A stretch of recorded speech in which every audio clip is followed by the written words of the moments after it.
Welcome to Business Class, a podcast for people wanting to upgrade their thinking, upgrade their learning, and upgrade their life. I'm your host, Eugenia Panterhoff, founder of Business Class Collective, best-selling author and life coach.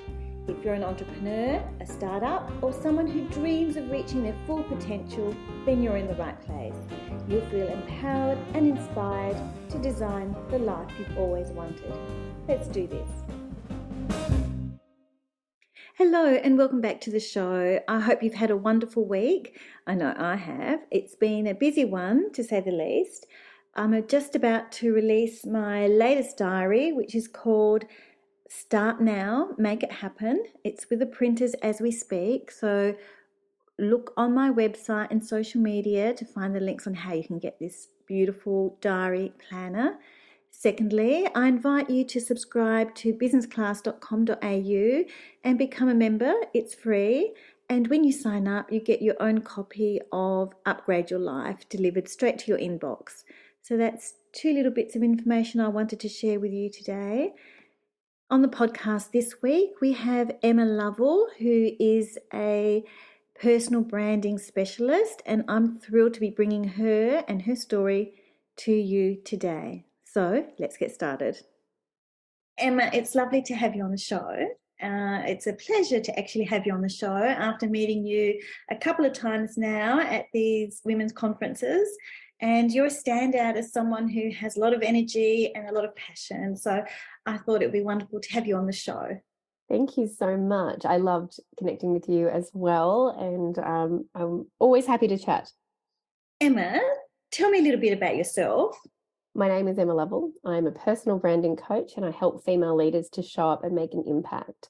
So they do that by sharing their unique personal brand with the world, and that means sharing who they are and sharing that clearly so that they can connect with the people that they want to connect with.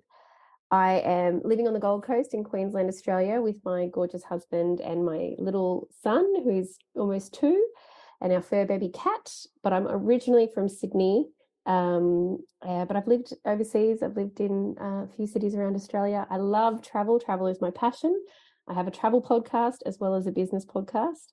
And my mission is to visit every UN recognised country. My favourite is India. I've been to India 11 times. Yeah. Planning to take a retreat there next year, which is exciting. So that's something, my next fun thing I get to work on. And, I just love it. I love that everything I know here gets turned on its head there. The food, the clothing, the language. I just love how foreign it feels, how I get to really be a visitor. And I love also their hospitality. I actually have a tattoo on my arm which says Atiti Devo Bhava, and that means in Sanskrit or Hindi, it means guest is God. And so they treat guests with the utmost respect, and they will, rich or poor, literally give you the shirt off their back. And I feel so welcome, and it's been lovely. You specialise in personal branding. So how did you become a personal branding expert? Well, I've run my business for 13 years now. So I started my business in university. My business is Lovely Communications. I basically haven't really ever worked for anyone else. I was like, I'll just start. Naivety and ignorance is bliss. And I started in PR. I moved into then doing some sort of marketing. I was pretty good on social media. So a few brands got me in to do socials, and that was before it was like a job. People couldn't believe I got paid to be on Facebook and write blogs, nor could I actually. And then the writing really took over, and I was doing more writing and going in sometimes to businesses and organizations and writing their key messaging. And I noticed there was a big gap with businesses just running events or doing press releases or whatever, and not actually having a place where they kept all the messaging. And so you sort of like, what are you trying to say? Why are you trying to say this? Why are you trying to run this? What's the point? Really, and then if you're writing it differently on the website to the press release it's all, what are we actually trying to say to people here? So I used to kind of go from that strategic point of view and then write copy. But in 2019, I was doing all the things and talking about all the things. I was also running a pet sitting business because I love random things and traveling. And I found that a friend told me, your message, and my message was definitely a mess at the time, and I was confusing my audience. people didn't know really what I did. They'd be like, I know Emma's great, but I just didn't really know. And to be honest, if someone said, can you do it, I probably could. So I wasn't specialized, I wasn't niching, and very feast or famine way of working, and yeah, just a lot of referral based, not a lot of proactive marketing of myself and my business. It was more like, oh, I need clients, I'll go out and talk to people. Always consistently showing up on social media. I've always been good at showing up as me, but in terms of the business and offers and services, not consistent. And so, yeah, I worked with a business coach, which was a big turning point for me. And she helped me to understand how I could pack up my services. And she saw what I was doing for these business brands and said, you could actually do that for people, because I love working with people. I love working with women. I love connecting with people. You've seen that. I love networking. I do have a gift for it, and I enjoy it. And I had done speaking and emceeing and things like that, but it was just, you know, jack of all trades, master of none. Well, no, I have a lot of expertise, but trying to choose a speciality. And at that point, I was kind of known for social media, but you know, everybody's known for, thinks they can do social media. So to be an expert in it and to do well financially from it, it is difficult. It's sort of a scale thing. So yeah, I just started saying I'm a personal branding coach. I worked with some people to see if what I was doing would work, taking it from the business to the personal. And I just have thoroughly enjoyed seeing women go on the journey. So what I also felt with my other work was I was sometimes just a cog in the wheel. I'd come in and do a piece and I never got to see the final result. In this respect, I start with someone where they're at and I get to see them grow, see them develop. I get to see the whole experience and I just love it. So it started with one-on-one, grown to group. I now offer retreats, photo shoots, and yeah, a gorgeous 12-month program as well. So there we go. That was a long answer to a short question. You're a busy lady, multi-talented, multifaceted, and it sounds like you're honing in on your expertise and your craft and bringing that to the people. So when we talk about personal branding, we're talking about communication, voice, presence, telling the same story across all platforms so it's instantly recognizable. Yeah, consistency. How hard is that? I think once you get past the fact that it's different to a business brand in that, yes, we have to create a business brand. It doesn't exist. You create the brand. I think that, you know, the difference with a person is you're not creating the brand. We're rediscovering, we're uncovering. It really is when you get comfortable. And I'm totally on the path myself. You know, I've been on this journey. It's why I can help people. I had to go through all of this 4 years ago. And to be honest, I'm about to do a shift again because we're humans. We evolve, we change. But fundamentally, I'm always Emma. No matter where I am, whether I'm traveling, whether I'm running a pet sitting business, whether I'm running, you know, and we can, like you said, I am more than one thing, but it's understanding that. And you need to know the whole story. It's understanding who you are as a person and all those pieces that make you up, knowing that story completely. And then, you know, we get to choose the parts of the story that we tell at different times. And as long as we're comfortable and confident in that story, that helps us to show up. And it's not showing up as someone else or what other people expect us to be, or, oh, okay, well, I'm mum today, and then I'm business owner tomorrow, and then now I'm being a mentor, so then I can't say I'm this. It's like we can be more than one thing. It's just if you try and tell everybody everything, obviously that's too much. So it's the clearer we are, the clearer our audience can be. But really fundamentally, your personal brand is you. It's, as you said, it's your skills, your reputation, it's your personality, it's your experience, it's all of those things rolled into one, that is you. All of that makes up you, the you that we experience today. All of it comes in, and I think people forget sometimes, or they want to leave old chapters behind. And it's like, but that's part of your story. That's contributed to where you are. If you didn't go through whatever you went through, if you didn't work for that job or run that business, you wouldn't be where you are today. And sometimes it's really beautiful when the pieces come together, you know. So my mumming and my business and my travel can all come together sometimes, and I love that because they're all pieces of me. It's not all of me. They're like, oh, so you're people, but people want to put you in a box. Oh, so you're a this, so you're a coach, but you're a speaker, but you're a writer. And I'm like, why can't I be all three? It's just right now I'm speaking, so I'm a speaker right now. Like I'm the it's star of my own life. exactly, I'm just me.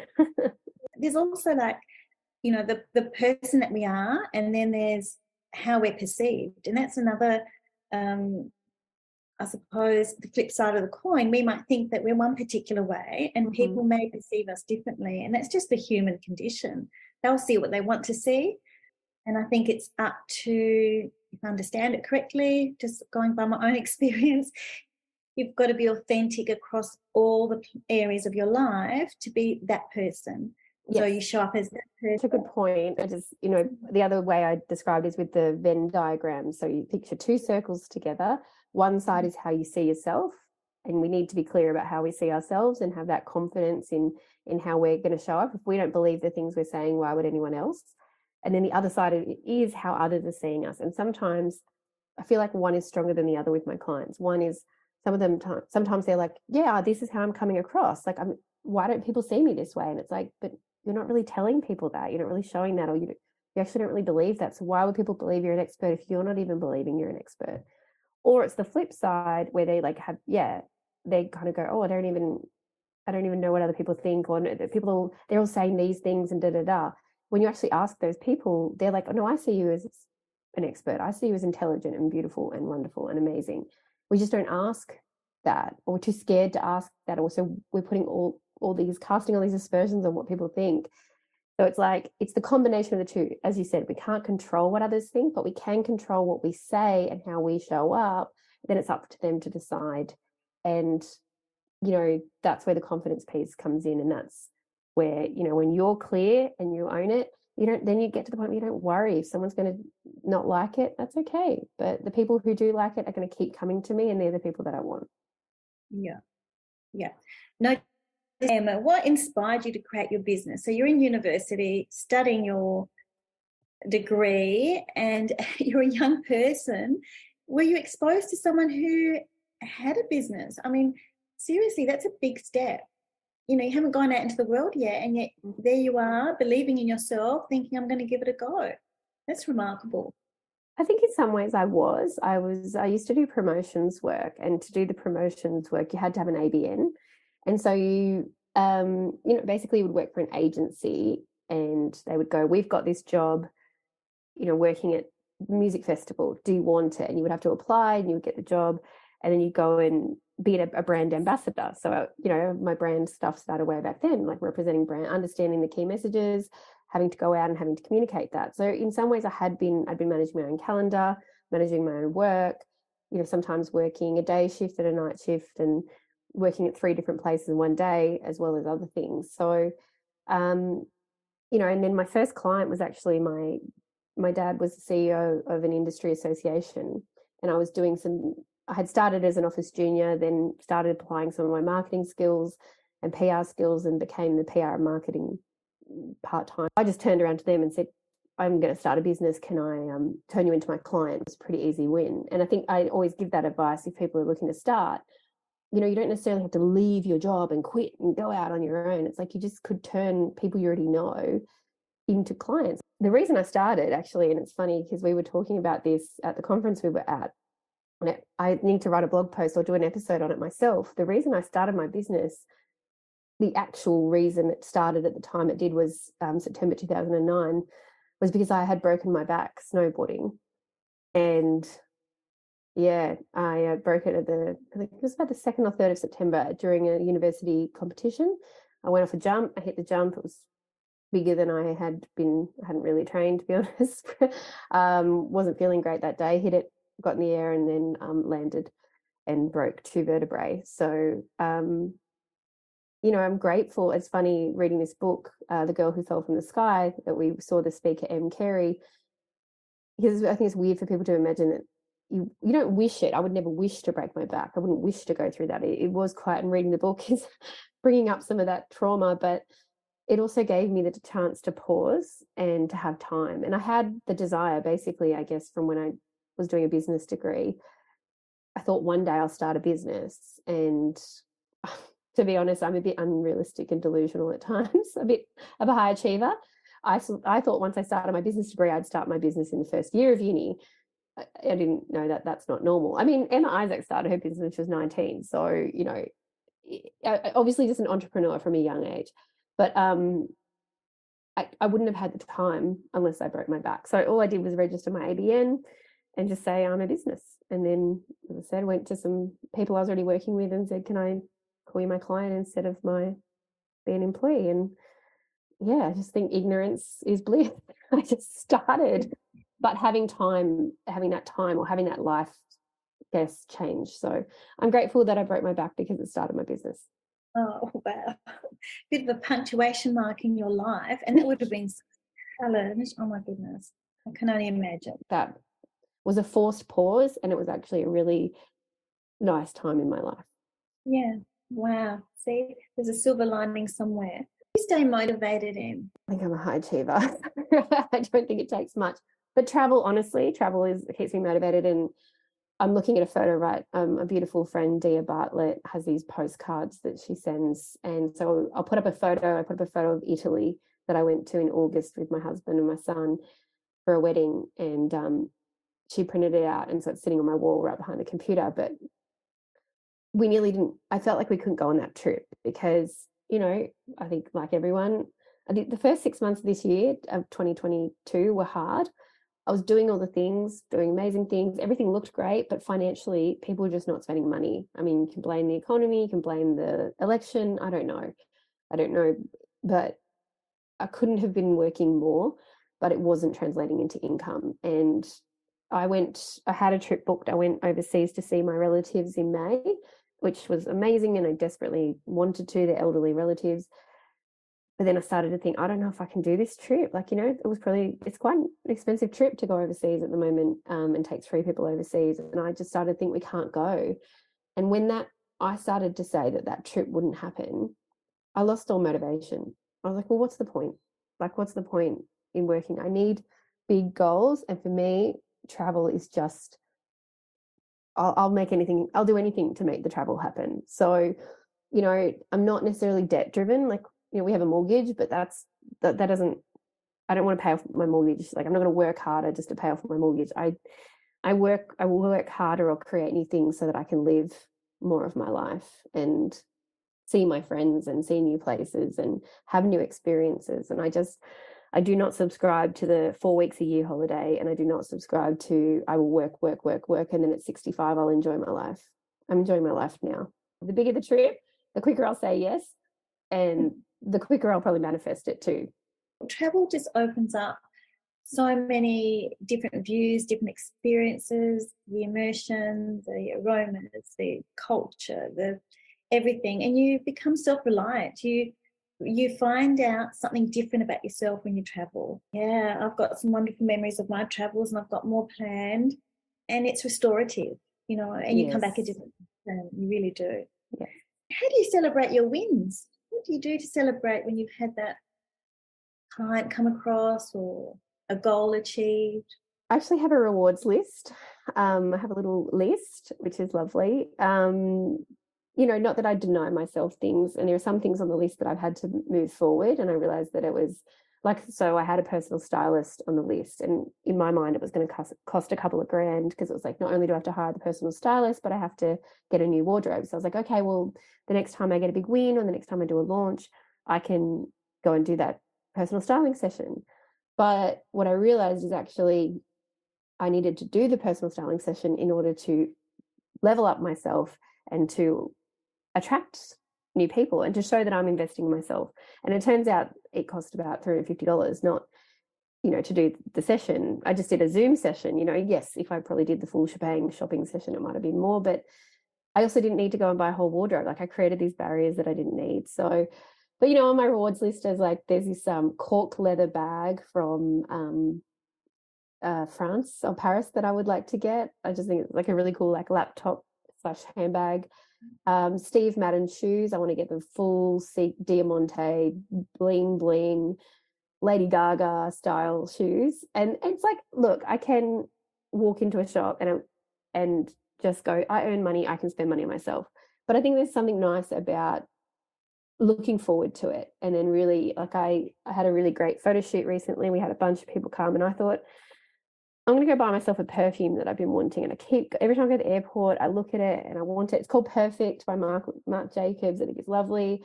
And then my mum was actually going to buy it for me. And I said to her, that's really kind of you for Christmas. I said, but I actually want to buy this for myself. Like, I want to have something that, and then I'm going to spray that perfume and I'm going to be like, I bought this for myself because I earned it. But I mean, a glass of champagne never goes awry. Oh, I agree. What's your advice to other entrepreneurs? Just start. Just start. I mean, I launched my pilot last year and I was going to do this full launch like I've just done. And thankfully, I sat next to a woman at dinner and I had her at the photo shoot we did today, Megan Winter, and I was telling her about it. And she was like, why are you going to do that? Like, you don't even know if it's going to work. And she had launched a course by just putting it as a Facebook post. And it's like, why was I just was making things harder than they needed to be. And I think, I know it's been a lesson. I've just done an 8-day launch and it just was a reminder. I'm still sometimes working harder than I need to work. And I don't mean that you shouldn't be dedicated. I don't mean you shouldn't be passionate. I don't mean that work's going to be always fun and easy. Like, but I want to remove that word hard. I don't want to be a hard worker. I don't want to be known as being, and a friend said it to me, she's like, Emma, you're one of the hardest workers I know. And it made me want to cry because I was like, I don't want my life to be hard. I want ease and grace. I want flow. I want, and I'm willing to put in the work. I was running around like a mad woman at the photo shoot this morning, like I'll create things, I'll work, but I want to work with my energy and work with my flow and attract the people who want that too. Again, I don't subscribe to the 9 to 5. I don't subscribe to having to do 70-hour weeks and waiting for my holiday and then having this holiday and then dreading going back to work. I want, today I was at the pool in the afternoon. Tomorrow we're going to have a day with my son. Wednesdays are my day off. Like I want that, So anyway, I've gone on to, that's 2 bits of advice. Enjoy your work as you go, but also just start. Sometimes you've just got to try. You've just got to start and see if it works, see if you like it. And then if it's working, then put some more structure in place. But just give things a go.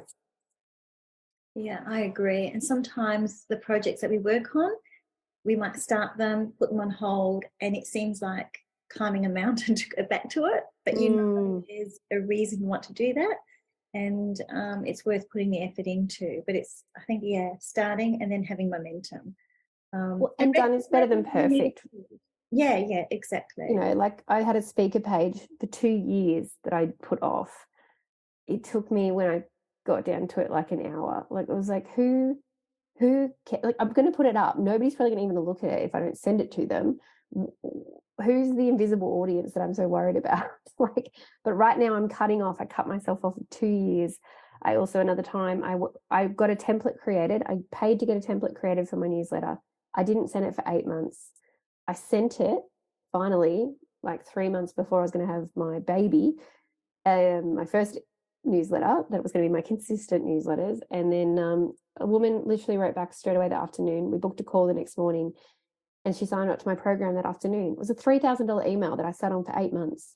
How many clients did I miss out on that year because I wasn't emailing them? Ridiculous. So just start. Get over yourself and start. It's a confidence thing, isn't it? We doubt ourselves. You have this amazing ability and this know-how, and then you can be your own worst enemy when it comes to backing yourself. And I think that's an example, and I think you'll find that lots of entrepreneurs have had exactly those moments. And then the aha moment when you actually go ahead with it and you think, what was I thinking? Like, why didn't I do this earlier? But sometimes you've got to trust in the timing of your life as well. Yeah, absolutely. Yeah. And, I think there is a reason. But, there's been other times where I've gone, you know what? I'm creating a new program. I'm going to put it out to people, see if they like it. It's turned into a $10,000 day. And I'm like, but these other things I plan and create and have meetings and do this and do that and do that. And they are still sitting in the can. They are not out in the world. So sometimes I think just because something happens fast and with ease, it doesn't mean that it's wrong. It's just, you just give it a go. And it might be a bit rough and ready. And then if it's working, then you refine. Yeah. Is there a book that you can recommend?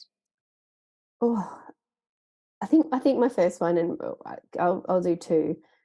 I do love Emma Isaac's Winging It, but I think actually, yeah, I love it. I love it. Read both, but The New Hustle is amazing. It's such an easy read, and it's got hustle in the title, but it's all about not hustling. And it's like that's, just the things I've been talking about. Just Start is one of her things as well. Like celebrate wins, find easier ways, find better ways, and I think Em's going to be reading her own book at the moment. It's like, I just think it's this little playbook, and some of the chapters or the points are like a page and a half.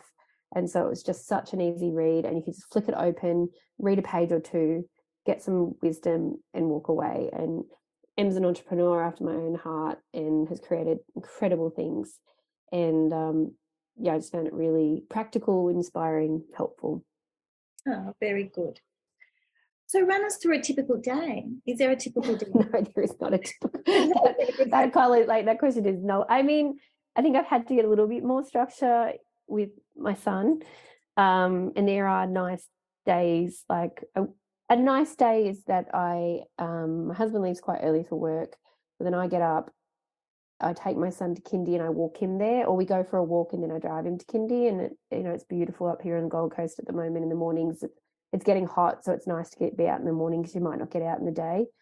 And then coming back, doing journaling would be nice. Putting my candle on, journaling with a coffee, and then getting to some planning, doing a bit of creative work, and then I go out to the balcony and get some fresh air. And I might have my breakfast then. I usually have breakfast about up at 6. I can't eat then, so have a sort of a brunch, and then I know that eating outside or eating in the light-filled spaces is better for me. Really concentrating and enjoying that, and then I think meetings usually start about 10. Podcast interviews, coaching calls, meetings. There's always an idea, chit chat, and then try to get my son about 4:30. My little boy Finn, try to get him about 4:30. I don't like him staying later than that, and it's a really nice way for me to cut the day, and then have a bit of time with my husband before he goes off to bed. So that's a nice day. A little bit of nature, a little bit of fresh air, a bit of journaling, and I always love talking, so I'm always happy to have meetings and calls. Sounds wonderful. Sounds like you're building yourself a life you don't need to escape too often from, but when you do, you can really enjoy it. Yeah. I might write that down, Jeannie. That's beautiful. Emma, we're going to go through 22 questions so that our audience can learn more about you. So these are short answers. Yes. Don't worry, I know. I've got the brief. I know I can talk, but I'll do quick, I promise. Okay. What makes you smile? My baby. How did you start your day today? Early. With my son waking me up. What's your favorite cuisine? Oh, Mexican. If you could travel anywhere in the world, where would it be? Oh, it's so hard. Antarctica, though, it's coming to my mind. Do you prefer to text or call? Call. Do you play an instrument? Do you sing or dance? I can sing and I can dance. What's your happy place? India. What movie would you recommend? Finding Nemo. Do you have a favourite song or artist? At the moment, it's Am I Ready to Be Loved by Lizzo. Is just the jam of the season. What's your favourite city and why? I love Innsbruck, and I would live there in a heartbeat because you can ski. It's so beautiful. There's a river, mountains. It's fresh food. I love that sort of European food. Just breathtaking city. Do you prefer white wine, red wine, champagne, or any other drink? Or I probably lean toward Prosecco. What's your secret pleasure? Probably being quiet. The people don't think about like being quiet and being on my own. It's a luxury for mums, isn't it? Yeah. What's your biggest strength? Speaking. If you're a hashtag, what would it be? Lovely. LOVELLY. Yeah, I love that. Do you have an exercise routine, and what is it? Pilates is probably a staple. Pilates, if I can get there once a week, it just feels really good. And it was how I recovered from my back. So it's something that is really dedicated me time. Gold, silver, or platinum? Gold. If you could have a catch up with anyone, who would it be? Brene Brown. What's your favourite meal? Breakfast, lunch, or dinner? Brunch. Me too, actually. What inspires you? Travel, but also, the women that I'm surrounded by. What's your favourite time of day? I think I like afternoon, sunset, twilight. What was the best holiday you've ever had? I don't know. I'm looking at this one ahead and going overseas with my husband and my baby and getting to experience the world and seeing that that's going to be the rest of our lives was amazing. But we were in Malta for 4 days, just the three of us, and it was just perfection. And again, I could just really see this is our future. It was beautiful. That's beautiful. And do you enjoy sweet or savoury? Oh, savoury. I'm thinking about cheese. So cheese board. I'll take a cheese board at the moment over anything. A cheese board with your Prosecco. Yes, exactly. Have we been to Italy or something, perhaps? I'm like literally staring at this photo, right? Obsessed. Going full circle now. Oh, Emma, it's been lovely having you on the podcast, and your energy is amazing and your storytelling is wonderful. So thank you for sharing the story of Emma Lovell, Miss Lovely Communications.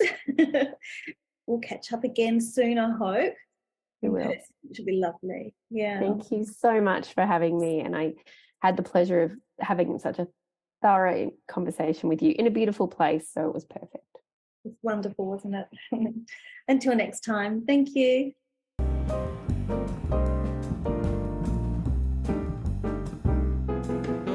You've been listening to Business Class presented by Eugenia Panderhoff, founder of Business Class Collective. If you haven't yet, go to Apple Podcast, subscribe, rate and review this podcast. Share the love and let your family and friends know too. You can follow Business Class Collective on Instagram and Facebook. Join me next time.